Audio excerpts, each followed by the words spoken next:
Добре дојдовте. Дали некогаш сте застанале и сте се запрашале зошто правам тоа што го правам?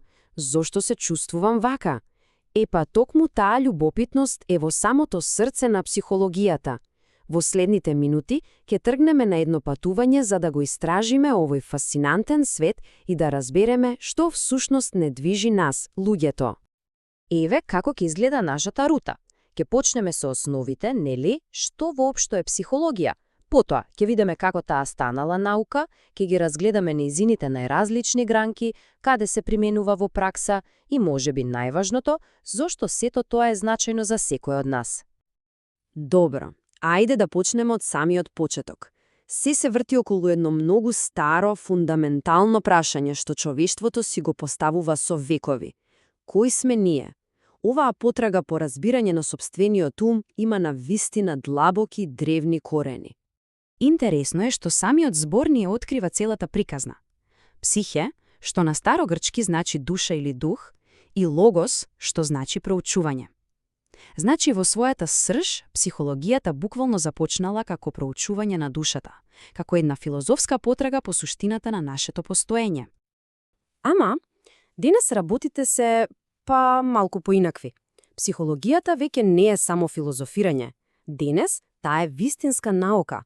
А тоа значи дека наместо само да се размислува за големи идеи, психолозите користат строги, систематски методи, како експерименти и нагледувања, за да дојдат до конкретни докази за тоа како навистина функционира нашиот ум. Па како се случи тој огромен скок? Како преминавме од филозофски дебати во античките градови до бели мантили во научни лаборатории? Тој премин е апсолутно клучен за да разбиреме зошто денес психологијата има толку големо влијание. Иако корените се древни, клучната пресвртница, моментот кога се менува, се случува во 1879 година. Замислете си, за прв пат во историјата, еден човек, Вилхелм Вунд, отвора цела лабораторија во Лајпциг, Германија, посветена само на проучување на умот.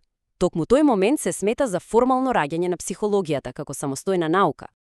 И од таа прва лабораторија, полето едноставно експлодирало. Затоа е многу важно да се знае дека психологијата не е една единствена работа. Повеќе е како некој огромен чадор под кој се кријат еден куп различни, многу специализирани дисциплини. Секоја од овие гранки всушност поставува различен тип на прашање. Една може би истражува како децата учат да зборуваат, друга се прашува зошто чувствуваме трема пред јавен настап, а трета пак анализира што го прави еден тим на вистина успешен. Сите тие се дел од истата голема потрага по разбирање. Ајде да погледнеме само 3 примери за да ја сватиме таа разновидност. Имаме клиничка психологија, која можеби е најпозната. Таа се занимава со менталното здравје. Потоа социјална психологија, која истражува како групата влијае на нас како поединци. И трето, индустриско-организацијска психологија, која ги применува овие знаења на работното место. 3 сосема различни света, а сите се дел од психологијата. И листата продолжува и продолжува.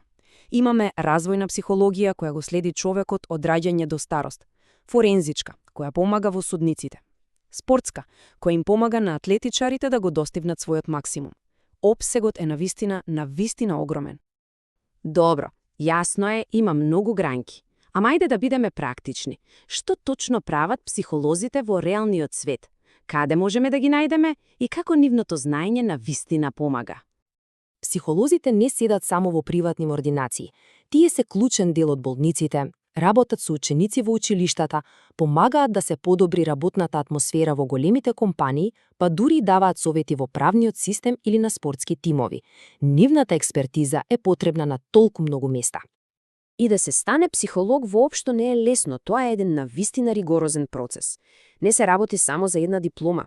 Потребно е високо образование, најчесто магистерски или докторски студии, потоа години теоретска работа и истражување и најважно од се, илјадници часови надгледувана пракса пред да се добие лиценца за работа. Меѓутоа, дипломата не е се. За да се биде добар психолог, потребен е еден посебен сет на вештини. Емпатијата, например, е апсолутно клучна. Способноста на вистина да се почувствува светот од перспектива на друга личност. Тоа, во комбинација со остро аналитичко размислување и железна етика, е она што го прави темелот на оваа професија. И сега, доаѓаме до најважното прашање од сите. Зошто сето ова е важно? Зошто проучувањето на умот има значење за секого, а не само за професионалците во оваа област?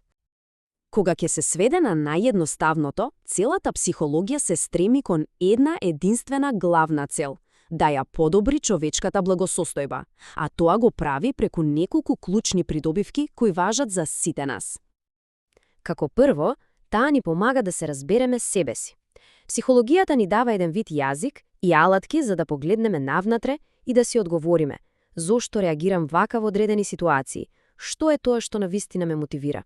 Со тоа што ни помага да ги истражиме собствените емоции, таа станува основа за личен раст.